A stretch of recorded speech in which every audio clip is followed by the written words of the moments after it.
बिस्मिल्लाहिर्रहमानिर्रहीम। अस्सलाम वालेकुम नाज़रीन, आप यूट्यूब चैनल देख रहे हैं। मैं इमरान खान हूँ। चंद घंटे पहले कुछ खबरें आई थी और मैंने एक वीडियो रिकॉर्ड भी करवा दी थी, उसको अब तब्दील कर रहे हैं हम। थोड़ा सा हो सकता है आपको थोड़ी देर से ये अपडेट्स मिले। वजह ये हुई तब्दीली की कि पहले खबरें ये आई कि आज़ाद कश्मीर में सूरत हाल बेहतर हो गई है। आज़ाद कश्मीर के लोगों के सामने वहाँ की हुकूमत ने और वफाकी हुकूमत ने पाकिस्तान की सरेंडर कर दिया है, उनके मुतालबात को तस्लीम कर दिया गया है और जो दो बड़े मेन मुतालबात उनके हैं वो मान लिए गए हैं। यानी उनको आटा मिलेगा 1000 रुपये का 20 किलो, सब्सिडी उनको दी गई है। और दूसरा, उनको बिजली जो मिलेगी फ़ी यूनिट 3 रुपये, 4 रुपये और 6 रुपये तक मैक्सिमम उनको बिजली मिलेगी। तो सस्ती बिजली और सस्ता आटा, ये यूनिटी के साथ, इत्तफाक और इत्तेहाद के साथ जब लोगों ने मिलकर एहतजाज किया तो हुकूमत को घुटने टेकने पड़े। हुकूमत ने यह मुआहदा किया जो कौमी एक्शन कमेटी है उसके अरकान के साथ, और दूसरी तरफ जो काफ़िले थे वो जहाँ पे थे वो वहाँ रुके हुए थे और ग्रेजुअली आगे बढ़ रहे थे।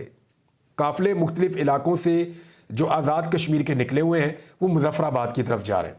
मुजफ्फराबाद के अंदर भी जो है वो लोग एहतजाज कर रहे हैं और काफ़िलों के आने का इंतज़ार कर रहे हैं, क्योंकि असम्बली जो है वो मुजफ्फराबाद में है और इन काफ़िलों को वहाँ पहुँच कर धरना देना है और एहतजाज करना है। अब ऐसी सूरत हाल में हुकूमत ने काफ़िलों के पहुँचने से पहले घुटने टेक दिए, क्योंकि लोगों ने अपना हक छीन लिया। हमने देखा कि इससे पहले जो है वो गिलगित बल्तिस्तान के लोगों ने अपना हक छीना, फिर हमने देखा खैबर पख्तूनख्वा के लोगों ने वोट की ताकत से अपना हक छीना और अपने मैंडेट पे डाका नहीं पड़ने दिया। हालांकि पड़ा कुछ जगहों पे, लेकिन उन्होंने ज़्यादातर अपनी बचत की है। पंजाब वाले नहीं कर पाए, सिंध वाले नहीं कर पाए, लेकिन खैबर पख्तूनख्वा ने अपना मैंडेट चोरी होने से बचाया। गिलगित बल्तिस्तान ने अपने हकूक मांगे और मांगते चले गए, यूनिटी के साथ बैठे रहे और अपना हक लेकर उठे। अब आज़ाद कश्मीर वालों को हम देख रहे हैं वो लगातार पुरअमन एहतजाज कर रहे हैं और तसादुम भी हो रहा है बार बार, और ये पुरतशद्दुद वाक़यात शुरू हो जाते हैं जगह जगह। जब पुलिस उन्हें रोकती है वो नहीं रुकते, वहाँ पे तसादुम होता है, पथराव होता है, गोली चलती है, लाठी चलती है, आंसू गैस और वाटर कैनन, ये सब कुछ इस्तेमाल किया जाता है। अब इसमें जो ताज़ा तरीन इत्तलात आ रही है वो विजुअल्स में आपके साथ शेयर भी नहीं कर सकता। ऐसी शदीद फायरिंग हुई है आज़ाद कश्मीर के मुख्तलिफ एरियाज़ में और कुछ मनाजिर में नौजवानों को गोलियां लगी हुई हैं और अब तक की इत्तला के मुताबिक कुछ लोग जो है वो शहीद भी हुए हैं, जाबाक हो गए हैं। इससे पहले जो इत्तला आ रही थी कुछ पुलिस वाले और कुछ सिविलियंस, दोनों तरफ के लोग जाबाक हुए थे। लेकिन अब जो इत्तला आ रही है कि जो फोर्स पहुंची है वहाँ पे मुजफ्फराबाद में, उसके बाद और जो रस्ते में मुख्तलिफ एरियाज़ में लड़ाई हो रही है, वहाँ पे लड़ाई के नतीजे में जो मनाजिर अब तक हमारे पास पहुँचे हैं, क्योंकि वहाँ पे इंटरनेट और मोबाइल फ़ोन सर्विसेज मुकम्मल तौर पे बंद कर दी गई हैं और किसी से रब्ता नहीं हो पा रहा। जो क़यादत कल तक सहाफ़ियों के साथ रब्ते में थी अवामी एक्शन कमेटी की, वो अब सहाफ़ियों के साथ रब्ते में भी नहीं है। लिहाजा बातचीत के रस्ते भी अब बंद हैं, पता भी नहीं चल रहा कि क्या हो रहा है। इत्तलात ना आने की वजह से अफवाहें भी फैल रही हैं, एक बेचैनी में भी इजाफा होता चला जा रहा है और कुछ ऐसे मनाजिर भी इस वक्त सोशल मीडिया पर मौजूद हैं जिसमें लोगों को गोलियाँ लग रही हैं और लगातार शेलिंग हो रही है और ज़ख्मी नौजवानों को उठाकर ले जाया जा रहा है अस्पतालों की जानिब। और ये भी बताया कुछ एनी शाहिदीन ने इन वीडियोस में कि कुछ शहादतें भी हुई हैं। 3 लोगों के बारे में अब तक कंफर्म किया मुझे एक सहाफ़ी ने कि वहाँ 3 लोग जाँ बहक हो गए हैं। ये मुजफ्फराबाद से इत्तला आई।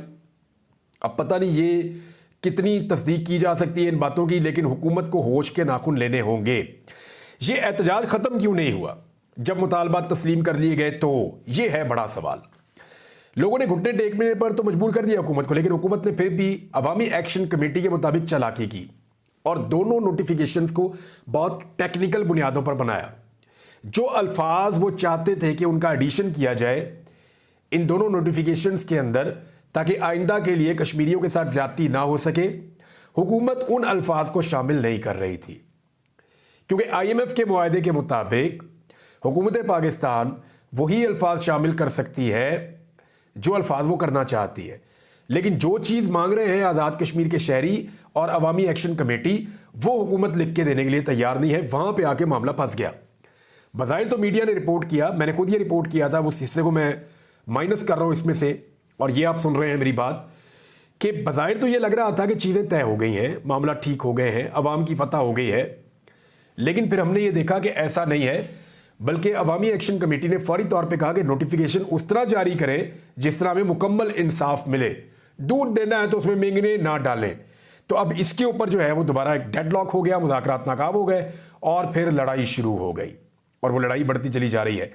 आज की रात जो है वो बहुत इंपॉर्टेंट है और बड़ी खदशात बड़ी रात है। जब इंटरनेट बंद हो, मालूमात तक रसाई ना हो, चीज़ों का पता ना चल रहा हो, तो ऐसी सूरत हाल में वहाँ क्या हो रहा है हम नहीं जानते। लेकिन हम दुआ कर सकते हैं, उम्मीद कर सकते हैं कि जो है वो दोनों तरफ सेन अप्रोच होनी चाहिए, टेबल के ऊपर बातचीत होनी चाहिए और मामलात को इंसाफ के और कानून के दायरे के अंदर रहते हुए इंसानी हुकूक की बुनियादों पे हल करना चाहिए और कश्मीरी अवाम को उनका हक मिलना चाहिए। मजीद खून बहने की गुंजाइश नहीं है। दुनिया में बहुत बदनामी हो रही है पाकिस्तान की। एफसी और रेंजर की तैनाती जो है वो हो नहीं सकती लॉस के तहत, लेकिन इसके बावजूद लोकल्स बता रहे हैं कि वो वहाँ पे मौजूद हैं और तसादुम में भी शरीक हैं। तो और लगातार ये इतलात आ रही हैं, पूरा सोशल मीडिया इससे भरा पड़ा है। उम्मीद करते हैं कि हुकूमत इस मामले से निमट लेगी। हुकूमत इस मामले से निमट ले तो उतना ही बेहतर है, क्योंकि आज़ाद कश्मीर के वज़ीर आज़म ने नॉर्मली इन लोगों की बड़ी तज़हीक की है। वो इन्हें मम्मी डैडी समझते रहे हैं, तज़हीक आमेज़ बयानात इन लोगों के बारे में देते रहे हैं जो लोग ये मुतालबात कर रहे थे और बयानात दे रहे थे। अब जब वो सड़कों पर निकले हैं तो उनके साथ दुश्मन जैसा सलूक किया जा रहा है। ये मामला दोनों तरफ से आग को ठंडा किया जाना चाहिए और मसले का हल बैठकर निकालना चाहिए। इमरान खान साहब के कुछ बयानात हैं जी, बड़े सीधे सीधे स्टेटमेंट हैं। मैं आपको ये बता देता हूँ, बैरिस्टर गौर ने जो इमरान खान साहब का बाहर आके स्टेटमेंट बताया, उन्होंने तो कहा कि पाकिस्तान तहरीक इंसाफ के चेयरमैन जो बैरिस्टर गौर हैं, उन्होंने कहा कि इमरान खान साहब ने कहा है कि जिस तरह मुझसे माफ़ी मांगनी चाहिए, यानी मुझसे माफ़ी मांगनी चाहिए और बजाय इसके कि मैं किसी से माफ़ी मांगूं, मुझसे माफ़ी मांगनी चाहिए। उन्होंने कहा कि इमरान खान साहब ने टैक्स कलेक्शन और IMF प्रोग्राम पर तशवीश का इजहार किया है। हम चाहते हैं कि मईशत बेहतर हो, मुल्क आगे की तरफ बढ़े, अवाम के लिए सहूलतें हों, टैक्स कलेक्शन हो, लेकिन अवाम पर बोझ पड़े। इस पर उन्होंने तशवीश का इजहार किया कि बोझ अवाम पर नहीं पड़ना चाहिए। इमरान खान साहब ने यह भी बात उन्हें कही कि जो एब्सोल्यूट पावर होती है वो बंदे को करप्ट करती है। कोशिश की जा रही है कि सारी ताकत का सरचश्मा ताकतवर लोग हों, यानी ताकत का सरचश्मा तो अल्लाह रब्बुल इज़्ज़त की ज़ात है। अवाम के पास जो है वो इक़्तिदार है, वही है एक्चुअली पाकिस्तान में हुकूमतें बनाने और गिराने वाले। लेकिन यहाँ पे चंद लोगों के पास जब ताकत आ जाती है तो फिर करप्शन भी आ जाती है, सियासी अदम इस्तेहकाम भी आ जाता है। इमरान खान साहब ने कहा कि कानून की बालादस्ती होगी तो टैक्स कलेक्शन होगी, सियासी इस्तेहकाम होगा तो मुल्क तरक्की करेगा। इसके अलावा ना मुल्क तरक्की करेगा और ना मुल्क आगे की तरफ बढ़ सकता है। ये बातें जो हैं वो बैरिस्टर गौर ने की हैं। इमरान खान साहब ने खुद सहाफ़ियों से बातचीत करते हुए क्या क्या कहा वो मैं आपको बता देता हूँ। उन्होंने कहा कि शेर अफजल मरवत ने पार्टी के लिए ज़बरदस्त काम किया है, उसे कई मरतबा समझाया पार्टी पॉलिसी की खिलाफ वर्जी ना करे। उन्होंने कहा कि सियासी जमात में दायरे के अंदर रहकर काम करना होता है, जंग बाहर वालों से होती है, पार्टी में लड़ाइयाँ नहीं होती। लेकिन शेर अफजल मरवत हर दूसरे दिन किसी न किसी पार्टी लीडर पर चढ़ाई कर देता था। कोई पार्टी डिसिप्लिन में रहे तो ठीक है, खिलाफ वर्जी करे तो पोरस का हाथी बन जाता है। फिर इमरान खान साहब ने कहा कि सऊदी वफद के दौरा के मौका पर शेर अफजल मरवत ने एक मुतनाज़ स्टेटमेंट दिया सऊदी अरब के हवाले से, जबकि मोहम्मद बिन सलमान ने मेरे कहने पर 2 मरतबा OIC कॉन्फ्रेंस करवाई थी। इमरान खान साहब ने शेर अफजल मरवत के बारे में कहा कि पार्टी के लिए बहुत काम किया है, लेकिन पार्टी पॉलिसी की बार बार खिलाफ वर्जी उनको नहीं करनी चाहिए थी। वो अब भी पार्टी पॉलिसी के मुताबिक चलें तो कोई इशू नहीं है। शेर अफजल को नोटिस जारी किया है, जवाब देंगे तो ठीक है। मजीद इमरान खान ने कहा कि 190 मिलियन पाउंड का जो मुआहदा था उसको खुफिया रखना प्रॉपर्टी टाइकॉन और नेशनल क्राइम एजेंसी की डिमांड थी। यानी जो बरतानिया से जो पैसा आया था वहाँ पे उन्होंने और मलिक रियाज दोनों की ये डिमांड थी कि इसको खुफिया रखा जाए। 190 मिलियन पाउंड का जो मुआहदा उसको खुफिया रखा जाए। बरतानिया में पैसे मनी लॉन्ड्रिंग नहीं बल्कि मशकूक ट्रांजैक्शन की वजह से पकड़े गए थे। सिविल अदालत में केस चलता तो मजीद 5 साल तक पैसे पाकिस्तान नहीं आते।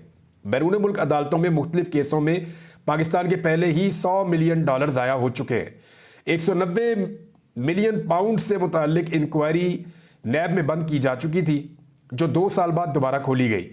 सुप्रीम कोर्ट के अकाउंट में जो 35 अरब रुपए आए उस पर 13 अरब का मुनाफा भी बन चुका है। बंजर ज़मीन पर अलकादर ट्रस्ट यूनिवर्सिटी बनाई जो बच्चों को मुफ्त तालीम दे रही है। इमरान खान ने कहा कि तोशा खाना में नवाज शरीफ ने 6 लाख रुपए की बुलेट प्रूफ गाड़ी ली और उसको बरी करने का सोचा जा रहा है। जरदारी ने तोशा खाना से 3 गाड़ियां ली, वो अदालतों से सदर होने की वजह से इस्तिस्ना मांग रहा है। हसन शहबाज ने 18 अरब रुपए की प्रॉपर्टी बेची, इस पर कोई बात नहीं कर रहा। मुझ पर तोशाखाना का चौथा केस चलाने जा रहे हैं। जरदारी और नवाज शरीफ की तरह मुल्क से बाहर नहीं जाऊंगा। इनके तो महल्लात बैरूने मुल्क हैं, वहां शॉपिंग भी इन्होंने करनी होती है। फिर इमरान खान साहब ने जोर दिया कि मुल्की हालात पर आर्मी चीफ को खत लिखूंगा। ये एक बड़ा अहम फैसला है इमरान खान साहब का। इन्हीं आर्मी चीफ के बारे में इमरान खान साहब का ये कहना है कि तमाम चीज़ों के पीछे वो जनरल बाजवा को भी क्लेम करते हैं और जनरल राहील शरीफ के बारे में भी कहते हैं कि इमरान खान साहब रिजीम चेंज के पीछे से लेकर इन इंतखाबात में धांधली तक और उसके बाद ये हुकूमत की तश्कील तक और फिर अपनी और अपनी अहलिया की जान के खतरे तक, इन चीज़ों को मंसूब करते हैं इस वक्त के आर्मी चीफ के साथ। तो उन्होंने कहा इसके बावजूद कि आर्मी चीफ को मुल्की हालात पर खत लिखूंगा, पब्लिक मैंडेट के मुताबिक हुकूमत बनानी पड़ेगी, इसके बगैर मुल्क नहीं चल सकता। मुल्क की टैक्स कलेक्शन 13.3 ट्रिलियन है, 9.3 ट्रिलियन हमने कर्जों के सूद की मद में अदा करने होते हैं, तो बाकी तो रह गए सिर्फ 4 ट्रिलियन। तो कह रहे हैं इस तरह तो कोई मुल्क नहीं चलेगा। 24 करोड़ की आबादी का मुल्क कैसे चलेगा? आमदनी में इजाफा हो नहीं रहा, कोई सरमायाकारी पाकिस्तान में करने के लिए तैयार नहीं है। बजट से पहले बिजली और गैस की कीमतों में मजीद इजाफा होगा, तनख्वाहदार तबका सड़कों पर आ जाएगा। इमरान खान साहब ने कहा आज़ाद कश्मीर में जो कुछ हो रहा है इस पर तशवीश है। मुल्क में जमहूरियत ख़त्म हो चुकी है। पहले कश्मीर पर, फिर गिलगित बल्तिस्तान में हमारी हुकूमतें गिराई गई, पहले गिलगित और अब कश्मीर में लोग अपने हकूक़ के लिए खड़े हो चुके हैं। पेशगोई कर रहा हूं कि जून और जुलाई में इनसे मुल्क नहीं संभाला जाएगा। बजट में टैक्सेस, गैस और बिजली के बिल्स में इजाफे पर तनख्वाहदार तबका बाहर आ जाएगा। ये इमरान खान साहब कह रहे हैं और चीज़ें लगभग दिखाई भी ऐसी दे रही है कि हालात इतने अच्छे नहीं हैं। पाकिस्तान तहरीक इंसाफ ने, राणा सनाउल्लाह साहब ने जो एक पेशकश की थी कि एक ग्रैंड डायलॉग करते हैं, सारे बैठ जाते हैं, सारी पॉलिटिकल पार्टी ये वो, तो उसमें पाकिस्तान तहरीक इंसाफ ने कहा जी आपकी औकात नहीं है, और सादा लफ्ज़ों में यही कहा कि आपकी औकात नहीं है और इस ऑफ़र को मुस्तरद कर दिया है। मुस्लिम लीग नून के कुछ लोगों के बयानात हैं नाज़रीन।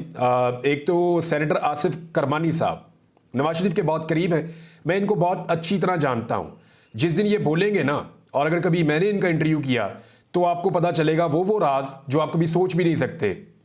आसिफ करमानी साहब का कहना है किसी को अच्छा लगे या बुरा लगे, बयानिया इस वक्त सिर्फ कैदी नंबर 804 के पास है। मुस्लिम लीग नून के पास कोई बयानिया नहीं है। कैदी नंबर 804 का वोट बैंक है जिसका मुजाहरा 8 फरवरी को हमने देखा। फिर खुरम दस्तगीर कह रहे हैं पीटीआई के बहुत से लोगों को बहुत जल्द रिहा कर दिया जाएगा। रऊफ हसन साहब ने राणा सनाउल्लाह साहब के बारे में कहा कि राणा सनाउल्लाह का इमरान खान की रिहाई और मुज़ाकरात का बयान एस्टेब्लिशमेंट ने दिलवाया है। एस्टेब्लिशमेंट अपने सियासी प्यादों के जरिए हमें मैसेजेस भिजवा रही है। यानी जो राणा सनाउल्लाह साहब कह रहे हैं ना, मिन्नत तरला जो हो रहा है कि इमरान खान साहब का क्या ये मुज़ाकरात कर लेते हैं, बैठिए और बातचीत करें, तो इसके पीछे रऊफ हसन साहब को लगता है कि एस्टेब्लिशमेंट है। हो सकता है उनके पास इसके बारे में खबर हो, क्योंकि देखिए एस्टेब्लिशमेंट बराह रास्त अपने आप को अब अंगेज करना नहीं चाहती तहरीक इंसाफ के साथ, क्योंकि ट्रस्ट डेफिसिट बहुत ज़्यादा है और वो ये भी चाहते हैं कि मामला हल हों। अब मामला हल होने के लिए वाहिद रास्ता ये है कि पॉलिटिकल पार्टीज बैठ जाएं। राणा सनाउल्लाह जो है वो दावतें दे रहे हैं और उसको पाकिस्तान तहरीक इंसाफ मुस्तरद कर रही है, और ये भी कह रही है कि ये दावत राणा सनाउल्लाह की तरफ से नहीं है, ये एस्टेब्लिशमेंट के प्यादे के तौर पे राणा सनाउल्लाह ने ये दावत दी है। फिर उन्होंने कहा कि एस्टेब्लिशमेंट ने हमें एब्सोल्युटली नॉट भी कह दिया, और पीटीआई का इसके बावजूद ये मौक़िफ़ है कि पीटीआई पर पाबंदी लगाना आसान नहीं है। नजम सेठी कह रहे हैं कि इस वक्त इमरान खान की हमदर्दी में अवाम मुब्तला है, और जजेस जब अपने घर जाते हैं ना तो उनके बच्चे भी उन्हें कहते हैं कि हमारा हीरो तो इमरान खान है। तो ये बात तो ठीक है, पाकिस्तान की अक्सरियत जो है वो इमरान खान के साथ खड़ी है, तो उस अक्सरियत के अंदर जो है वो चाहे जजेस हों, चाहे जनरल्स हों, चाहे जर्नलिस्ट हों, कोई भी हो, उनकी फैमिलीज तो इसके अंदर शामिल होंगी। सरमायाकारी के हवाले से एक बहुत बड़ी खबर है नाजरीन, और वो ये खबर है कि पाकिस्तान में जो चाइना की इन्वेस्टमेंट है वहाँ पे भी बड़ी बेचैनी है, और पहली मरतबा उन्होंने तनकीद भी की है। ये खबर मैं आपको डिटेल के साथ बताऊँगा, लेकिन नईमुर रहमान साहब ने एक मामला उठाया और उन्होंने कहा जी हमें बार बार बताया जाता है कि अरबों डॉलर की सरमायाकारी आ रही है, लेकिन 1 रुपए की सरमायाकारी नहीं आई। जब तक अवामी मैंडेट वाली हुकूमत नहीं आ जाती बैरूनी सरमायाकारी नहीं आ सकती। चीफ जस्टिस पाकिस्तान कादी फायद ईसा सो मोटो नोटिस लें और कमीशन बनाकर सबसे कहें कि अपने ओरिजिनल फार्म 45 लेकर आएं। हुकूमत फार्म 45 की बनाई जाए, फार्म 47 की नहीं। नून लीग, पीपल्स पार्टी और MQM को कौम ने मुस्तरद किया, लेकिन उन्हीं मुस्तरद लोगों को कौम पर मुसल्लत कर दिया गया। अच्छा, इसमें ना एक चीज़ और हुई है डेवलपमेंट, वो मैं आपको बता देता हूँ कि 3 दिनों तक के लिए गवर्नमेंट ऑफ पंजाब ने अडियाला जेल में मुलाकातों पर पाबंदी लगा दी है। और बज़ाहिर ये सिक्योरिटी रीजंस हैं, लेकिन इसके अंदर क्या है फिलहाल इमरान खान साहब को मुलाकातों से रोकना है कि वो अडियाला जेल के अंदर अपने लीडर से, अपने लोगों से, अपने वकला से मुलाकातें ना कर पाए। इन 3 दिनों में क्या प्लान किया जा रहा है ये आपको आने वाले वक्त में पता चल जाएगा, लेकिन ये भी अदालत में चैलेंज हो जाएगा। लेकिन जितनी देर में ये अदालत में लगेगा उतनी देर के अंदर 3 दिन गुजर भी जाएंगे। नाज़रीन, गंदम स्कैंडल पर कुछ अहम नाम और हकायक मैं आपको अपने अगले वीलॉग में बताऊंगा। यानी वो मुल्क जहां पे मैंने शुरू में एक बात की थी कि हुक्मरानों के अपने खर्चे ही कम नहीं होते और उनकी अयाशी कम नहीं होती, उस मुल्क के अंदर लोग अपना हक कैसे ले रहे हैं, मैंने आज़ाद कश्मीर की मिसाल आपके सामने रखी। अब ज़रा आप ये देखें कि एक रिपोर्ट के मुताबिक जिस तरीके से शहबाज शरीफ साहब बांट रहे हैं, ज़रा वो मैं आपको छोटी सी रिपोर्ट पढ़ के सुनाता हूँ। 60 ब्यूरोक्रेट्स के 10 रोज़ा गैर मुल्की दौरे की मंजूरी दी शहबाज शरीफ साहब ने। ग्रेड 21 में तरक्की का कोर्स करने वाले अफसर मुख्तलिफ ममालिक में जाएंगे। अब इनके ऊपर पैसा कितना खर्च किया जाएगा ज़रा ये देख लें। और $3 लाख की मंजूरी दी है शहबाज शरीफ साहब ने। और वज़ीर आज़म ऑफिस की तज़ीन व आराइश के लिए 162.5 मिलियन खर्च किए जाएंगे। मुलाजमीन के एजाज़िया के लिए 200 मिलियन पहले खर्च कर दिए गए।